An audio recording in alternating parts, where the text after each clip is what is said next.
Most people don't fail because they are lazy. They fail because they wait.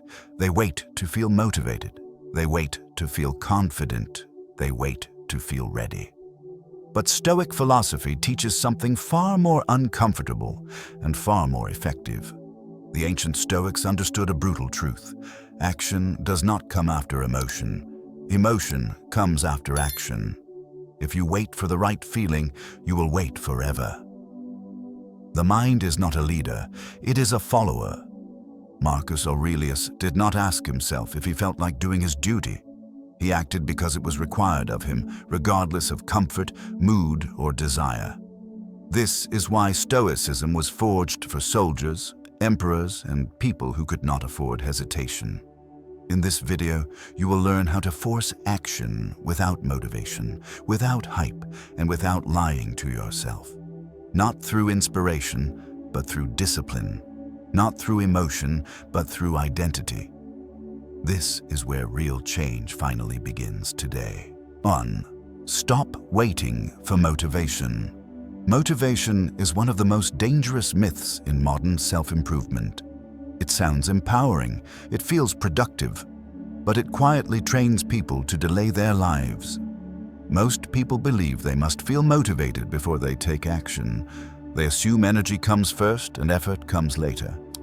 This belief seems harmless, yet it keeps people trapped in endless waiting. They postpone important work, meaningful change, and hard decisions because the emotional signal never arrives.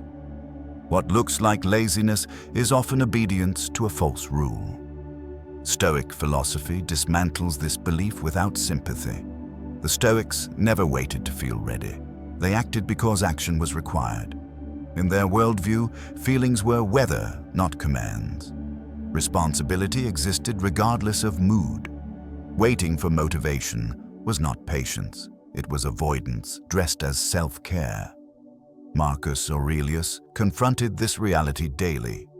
He wrote about waking up heavy, resistant, and unwilling. Yet he reminded himself that he was not born for comfort, but for contribution. He did not argue with his emotions or try to silence them. He simply refused to let them decide his behavior. Action came first, and feeling adjusted later. This reveals a core Stoic mechanism most people misunderstand. Action does not follow motivation. Motivation often follows action. When the body moves, the mind reorganizes. When effort is applied, emotion recalibrates. Momentum is not emotional, it is mechanical. You move first, and the inner resistance loses authority. Modern behavioral psychology confirms this ancient insight. Behavior directly influences emotional state. Remaining still keeps the nervous system passive and avoidant. Movement forces adaptation. Confidence is built through doing, not thinking. Clarity emerges after engagement, not before it. The Stoics understood this centuries before it was measured. There is a deeper cost to waiting that few people recognize. Every delay reinforces identity. Each time you wait to feel motivated, you teach yourself a rule. Discomfort controls me. Over time, this rule becomes a character. You begin to see yourself as someone who only acts under ideal internal conditions. Stoicism replaces this weakness with discipline rooted in reason. A Stoic does not negotiate with resistance. Negotiation implies equal power. Resistance is acknowledged, then overridden. The question is never whether you feel like acting. The question is what the moment demands. This single shift removes emotion from authority and restores command to rational judgment. This is why Stoic action begins immediately and on a small scale. The goal is not a heroic effort. The goal is to break the illusion that you need emotional permission. A practical Stoic rule is the 5-minute commitment. 5 minutes is small enough to bypass mental bargaining, yet powerful enough to initiate momentum. Once action begins, resistance weakens, the body adapts, the mind follows. Momentum carries you beyond the original commitment, not through force, but through alignment. Motivation appears quietly after movement has already started. It no longer leads, it follows. Waiting for motivation feels safe because it avoids discomfort, but safety has a price. Each delay erodes self-trust.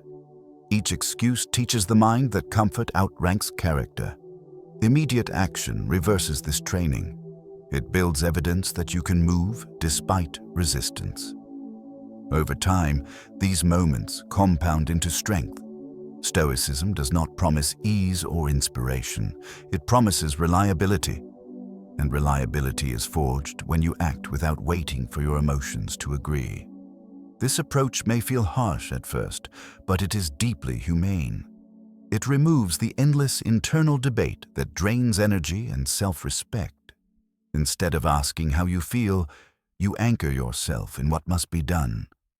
This clarity is calming because it simplifies life. When action becomes routine, anxiety loses leverage. The mind stops catastrophizing and starts cooperating. You no longer need dramatic motivation or emotional speeches. You rely on structure, repetition, and commitment. This is how Stoics trained themselves to function under pressure and uncertainty. Over time, this method reshapes how you see yourself. You stop identifying as someone who struggles to begin. You become someone who moves by default. Action is no longer forced, it is expected. That is the quiet power of Stoic discipline. It does not shout, it does not rely on emotion. It works because it is practiced daily in small moments that others ignore. This is how lasting change is built, one deliberate act at a time, until action becomes who you are. No shortcuts exist here, only consistency, honesty, and the courage to act anyway, again and again, without excuses or delay. Starting today, not tomorrow. 2. Use discomfort as a trigger, not a signal.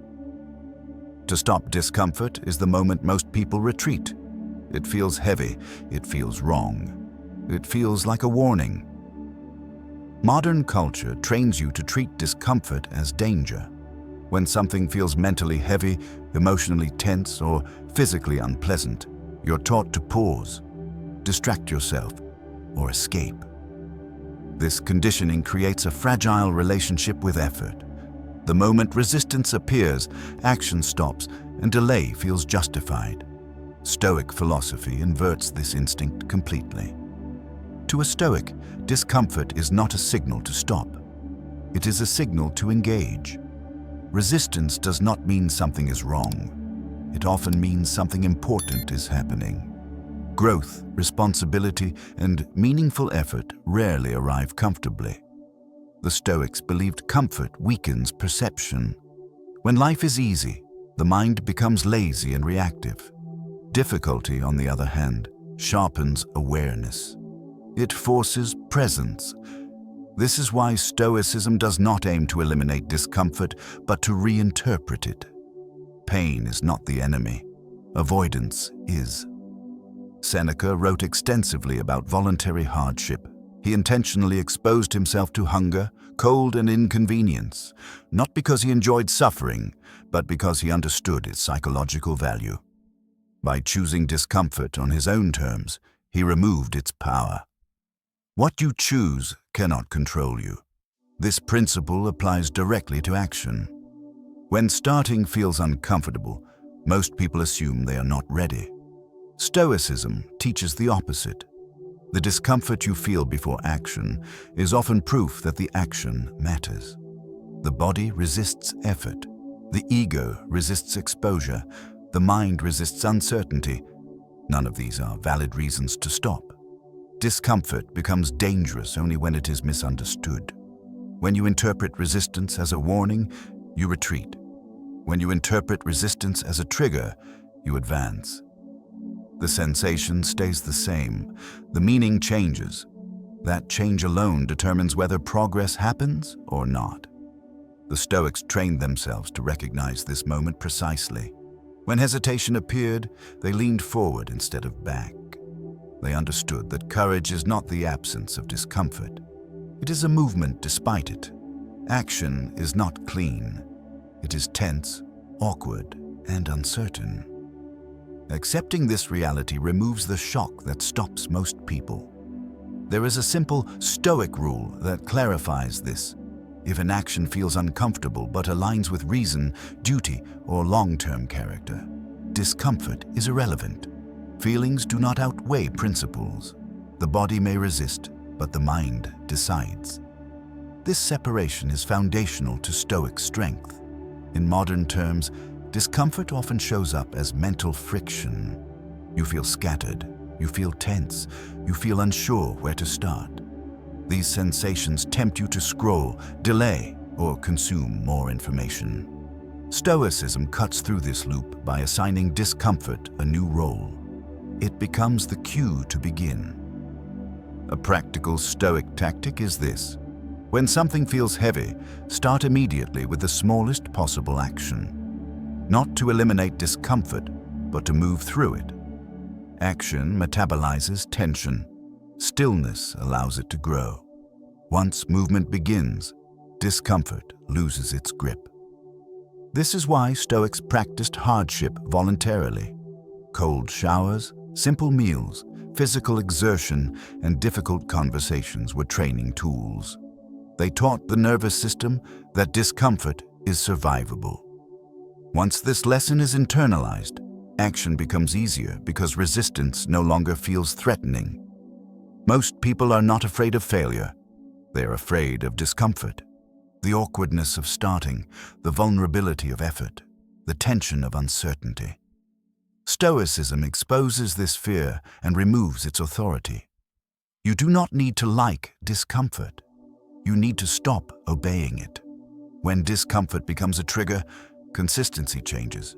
You no longer wait for ease. You move when resistance appears. This builds a powerful association. Difficulty no longer signals danger, it signals direction. Over time, this rewires behavior at a deep level. The Stoics did not chase comfort. They trained resilience. They understood that peace is not the absence of difficulty, but the ability to act regardless of it. When you adopt this frame, action stops being emotional and becomes procedural. You move because that is what the moment demands. Discomfort will still appear. That never changes. What changes is your response. Instead of stopping, you start. Instead of retreating, you advance. This single shift transforms hesitation into momentum and resistance into fuel. 3. Shrink the task. Until your ego can't escape. Most procrastination is not caused by laziness. It is caused by intimidation, and intimidation is created by size. When a task feels overwhelming, the ego reacts defensively. It does not think in rational steps. It thinks in outcomes. It imagines failure, exposure, judgment, and wasted effort. Faced with something too large, the mind chooses avoidance, not because it is weak, but because it is trying to protect identity.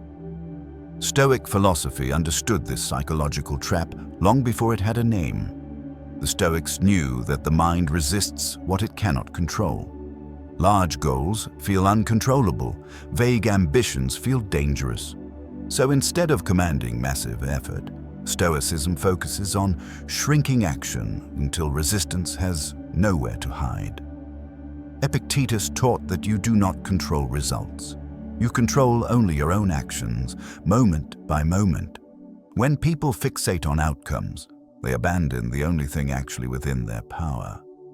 This is why Stoic discipline begins by narrowing attention to the smallest possible unit of action. The ego fears losing status. It fears being seen as inadequate. Large tasks threaten this image because they imply the possibility of visible failure. When you tell yourself you must finish everything today, the ego rebels. It would rather do nothing than risk doing something imperfectly. Stoicism bypasses this defense by reducing the demand. Not lowering standards, but lowering the entry point. You're not asked to complete the entire task. You're asked to place one brick, one page, one message, one movement. The ego cannot justify avoidance when the requirement is minimal. This is a powerful Stoic tactic because it removes drama from action. There's nothing heroic about the first step. That is precisely why it works. The smaller the action, the less space the ego has to inflate the risk. Once movement begins, the internal narrative loses its grip. The Stoics were practical observers of human nature. They understood that self-command is not about overpowering the mind, but outmaneuvering it. You do not confront resistance head-on. You go around it. Shrinking the task is how you do that. A useful Stoic rule is this: define the next action so clearly that it feels almost trivial. Not write the chapter, but open the document. Not get in shape, but put on shoes. Not fix the relationship, but send one honest sentence. Action begins when clarity replaces ambition. Once the smallest step is taken, something changes. The mind shifts from imagination to execution. Fear lives in anticipation. It weakens during motion. The body engages. Attention narrows. Momentum forms naturally, without force. This is why Stoicism emphasizes process over outcome. The outcome belongs to fate. The process belongs to you. When you focus only on what is yours to do next, anxiety dissolves into concentration. The task becomes manageable because it is no longer abstract. Most people overestimate how much courage is required to begin. Courage is only needed for the first step. After that, mechanics take over. The Stoics trusted this principle deeply. They did not rely on bursts of bravery. They relied on structure. There is also a deeper psychological effect at work. Each small action creates proof. Proof that you can act. Proof that resistance can be overridden. Proof that identity is flexible. Over time, these proofs accumulate. You stop seeing yourself as someone who avoids hard things. You become someone who moves forward incrementally. Shrinking the task is not a trick. It is a discipline. It trains you to respect reality instead of fantasy. Reality moves in steps, not leaps. The Stoics aligned themselves with this truth. When you reduce action to its smallest form, excuses collapse. There is nothing left to negotiate, no grand expectation, no overwhelming demand. Just the next step. This is how Stoics dismantled paralysis. Not by force, but by precision. They removed everything unnecessary until action became inevitable. When the ego can no longer escape, movement begins. And once movement begins, progress becomes unavoidable. 4. Remove choice. Install. Disciplined choice feels like freedom. In reality, it is often the enemy of action. The more choices you have, the easier it is to do nothing. Most people believe procrastination is caused by lack of willpower. Stoic philosophy points to a different cause: excessive decision-making. Every time you ask yourself when, how, or if you should act, you drain mental energy. By the time a decision is made, the impulse to act is already gone. Modern life amplifies this problem. You choose when to wake up, when to work, what to eat, how to train, what to focus on. Each decision feels small, but together they create decision fatigue. The mind becomes overwhelmed and avoidance feels like relief. The Stoics solved this problem by removing choice wherever possible. They did not debate with themselves daily about what needed to be done. They built routines, obligations, and fixed standards. Action became automatic because it was expected, not negotiated. Marcus Aurelius lived like a soldier on duty. He did not ask whether he should train his mind, govern wisely, or act justly. These were non-negotiable. When action is non-negotiable, excuses lose their power. Discipline replaces motivation, and reliability replaces emotional fluctuation. This is a core Stoic insight. Freedom does not come from unlimited choice. It comes from eliminating unnecessary choices. When action is predetermined, resistance has no entry point. You no longer argue with yourself. You execute. Think about how easily people act in structured environments. Soldiers follow orders. Athletes follow training schedules. Professionals meet deadlines. Not because they feel inspired, but because the structure removes debate. Stoicism applies this same logic inwardly. You become your own structure. The Stoics understood that the mind looks for escape routes. Choice creates those routes. When you leave room for negotiation, the ego will exploit it. Later becomes an option. Tomorrow becomes a promise. Discipline closes these exits. A practical Stoic method is ritualization. You decide once, then repeat. Same time, same place, same behavior.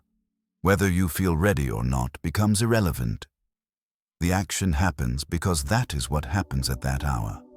This may sound rigid, but it is liberating. When action is habitual, mental energy is freed. You stop thinking about starting and start thinking about doing. The nervous system relaxes because uncertainty is reduced. Structure creates calm. There is an important distinction here. Stoic discipline is not harsh self-punishment. It is clear. You decide in advance what kind of person you are and what behaviors define you. Then you stop debating it daily. For example, instead of asking, "Should I train today?" a Stoic asks, "What time do I train?" Instead of, "Do I feel like working?" the question becomes, "What is the next task?" Emotion is removed from the equation. This approach directly counters procrastination because procrastination thrives on ambiguity. When expectations are vague, avoidance feels reasonable. When expectations are precise, avoidance feels dishonest. Stoicism favors precision. Another Stoic tactic is pre-commitment. You lock yourself into action before resistance appears. Schedule it, announce it, tie it to another habit. Once commitment exists externally, internal resistance weakens. The Stoics did not rely on internal battles of willpower. They designed environments and routines that made the right action easier than the wrong one. This is strategic discipline, not brute force. Over time, this reshapes identity. You stop seeing yourself as someone who struggles to decide. You become someone who follows through automatically. Action becomes predictable. Others trust you. You trust yourself. Removing choice does not make you less human. It makes you more effective. It aligns your behavior with your values instead of your moods.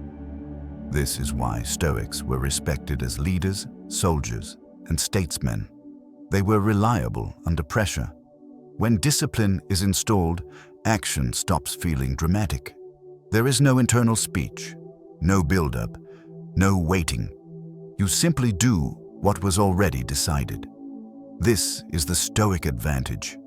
While others exhaust themselves arguing internally, you move forward quietly. While others wait for the perfect moment, you act on schedule. In the end, discipline is not a restriction. It is protection. It protects your energy, your time, and your character from the chaos of indecision. And once choice is removed, action becomes inevitable. 5. Act as duty, not desire. Desire is unstable. It rises and falls. Duty remains. Most people build their lives around desire. They act when they want to, stop when they don't, and justify inaction by calling it honesty or self-awareness. This feels authentic, but it creates weakness. A life guided by desire is a life constantly interrupted by mood, comfort, and convenience. Stoic philosophy rejects desire as a guide for action, not because desire is evil, but because it is unreliable. The Stoics understood that if action depends on wanting, it will collapse under pressure. Duty, on the other hand, does not fluctuate. It exists whether you feel inspired or exhausted. To a Stoic, duty is not oppression. It is orientation. It answers a simple question: what is required of me right now, given who I choose to be? This question cuts through emotion, excuses, and self-deception. It anchors action in principle instead of feeling. Marcus Aurelius framed this relentlessly. He reminded himself that he was a rational being born to serve the common good. His task was not to feel good about his duties, but to perform them well. Pleasure and discomfort were secondary. Virtue was primary. This mindset changes how action feels. When you act from desire, resistance feels personal. When you act from duty, resistance feels irrelevant. You may feel tired, bored, or unwilling, but those feelings no longer carry authority. They are observed, not obeyed. Modern culture treats duty as a burden. Stoicism treats it as structure. Desire asks, "What do I want?" Duty asks, "What must be done?" One leads to fragmentation, the other leads to coherence. When your actions are aligned with duty, inner conflict decreases because decisions are no longer emotional debates. There is also a deep psychological benefit here. Acting from desire ties identity to mood. On good days, you feel capable.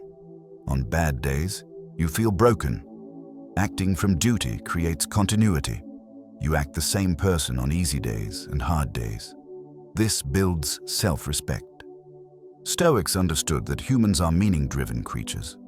Meaning does not come from indulgence. It comes from contribution. Duty provides that contribution. It connects action to something larger than comfort or pleasure. This is why duty-based action feels heavier initially, but lighter over time. A practical Stoic exercise is to define your duties clearly. Not abstract values, but concrete roles. What does a disciplined man do today? What does a responsible parent do this evening? What does a professional do when resistance appears? Clarity removes hesitation. Once duty is defined, desire becomes optional. You may want to act, you may not. Either way, action proceeds. This is not emotional suppression, it is an emotional hierarchy. Feelings exist, but they do not rule. This approach also neutralizes procrastination. Procrastination thrives when action feels optional. When you treat tasks as choices, delay feels reasonable. When you treat tasks as duties, delay feels dishonest. Stoicism is built on honesty with oneself. There is an important distinction here. Stoic duty is self-chosen. It is not imposed blindly. You decide what kind of person you are committed to being. Then you live in accordance with that decision. Once chosen, duty is no longer negotiable. This is why Stoics emphasized character over outcomes. You cannot always control success, but you can control whether you acted according to duty. This focus reduces anxiety and increases action. You stop obsessing over results and start respecting effort. Acting from duty also builds resilience. When desire disappears, duty remains. When motivation collapses, duty carries you forward. This is how Stoics functioned under war, illness, exile, and loss. They did not rely on emotional strength. They relied on principle. Over time, something important happens. Desire begins to align with duty, not because you forced it, but because repeated action reshapes preference. What once felt heavy becomes familiar. What felt unpleasant becomes neutral. Discipline trains desire, not the other way around. This is why Stoics warned against chasing pleasure as a guide. Pleasure follows action done well. It does not lead to it. When you reverse this order, you regain control. Acting as duty does not make life joyless. It makes joy dependable. You stop needing perfect conditions to move. You act in rain or sun, tired or energized. In the end, desire asks for permission. Duty gives direction. When you choose duty, action becomes stable, repeatable, and strong. And strength, to a Stoic, is the highest form of freedom. 6. Identity lock. Become. The man who acts, effort fails when identity is weak. Willpower breaks when self-image is unclear. Action becomes automatic only when it matches who you believe you are. Most people try to force action while holding an identity that resists it. They say, "I will try to be disciplined," while secretly seeing themselves as inconsistent, reactive, or easily distracted. This creates constant friction. Every task feels like a battle because action contradicts self-perception. Stoic philosophy solves this problem at the root. The Stoics did not focus on isolated actions. They focused on being. Action flowed naturally from identity. They asked a deeper question: what kind of person must I become so that the right action is inevitable?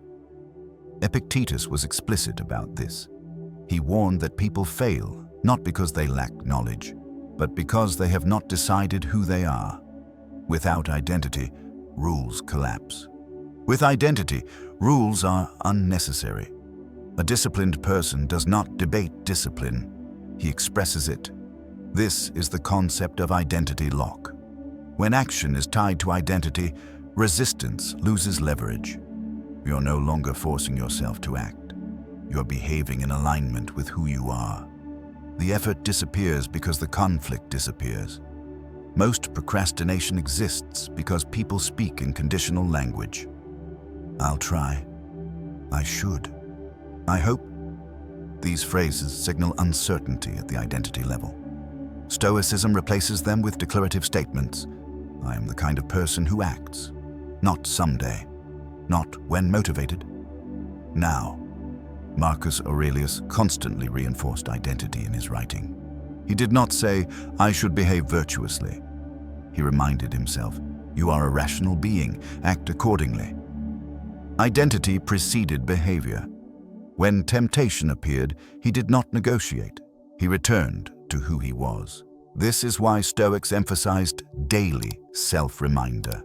Identity weakens when it is not reinforced. Each day, they rehearsed their roles. Citizen, father, leader, student of reason. These roles were not abstract. They were behavioral standards. To forget your role was to lose your direction. Identity lock works because the mind is deeply protective of self-image.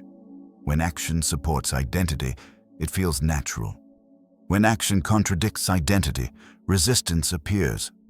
Stoicism teaches you to redefine identity so that action feels consistent instead of threatening.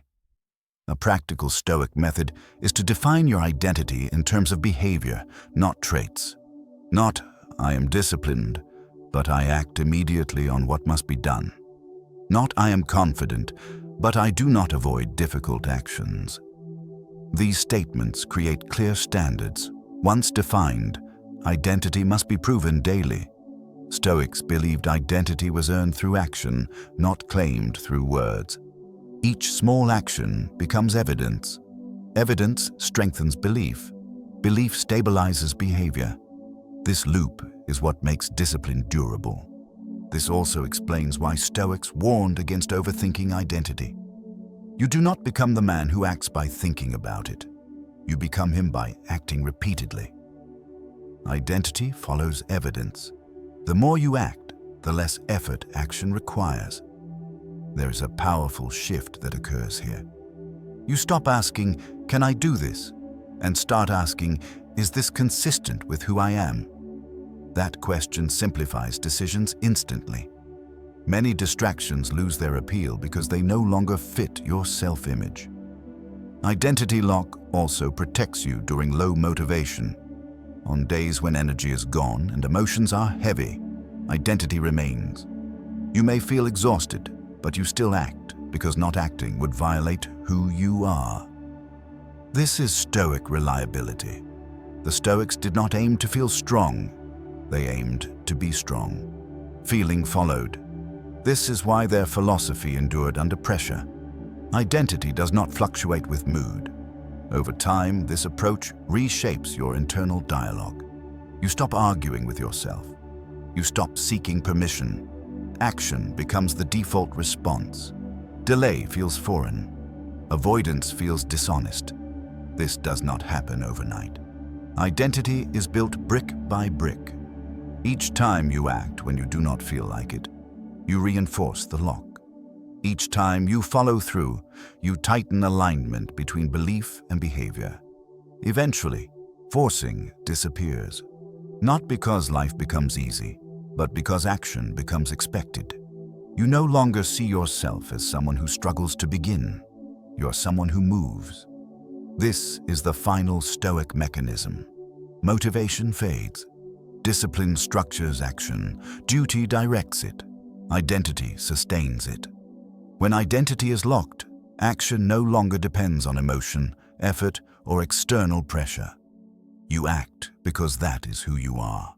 You've just walked through the core Stoic system for taking action when motivation is absent. You learned why waiting for motivation keeps you stuck, how discomfort is not a warning but a trigger, how shrinking the task disarms the ego, why removing choice installs discipline, how acting from duty creates stability, and finally, how identity makes action inevitable. Taken together, these are not techniques, they are a way of living. Stoicism does not ask you to feel ready. It trains you to move anyway. Action becomes calm, deliberate, and repeatable because it no longer depends on emotion. Now the real work begins. Choose one principle from this video and apply it today. Just one. Shrink a task. Act for 5 minutes. Move when it feels uncomfortable. Do not wait for the perfect mood. Let action come first and allow clarity to follow. Remember, the Stoic goal is not intensity, but consistency. Small actions, done daily, reshape character, and character determines destiny. If this video helped you, take a moment to support the channel by liking and subscribing. It helps this message reach people who need it. And if you're serious about change, leave a comment with a simple commitment. I act now. Thank you for spending this time reflecting and strengthening your discipline. I'll see you in the next video.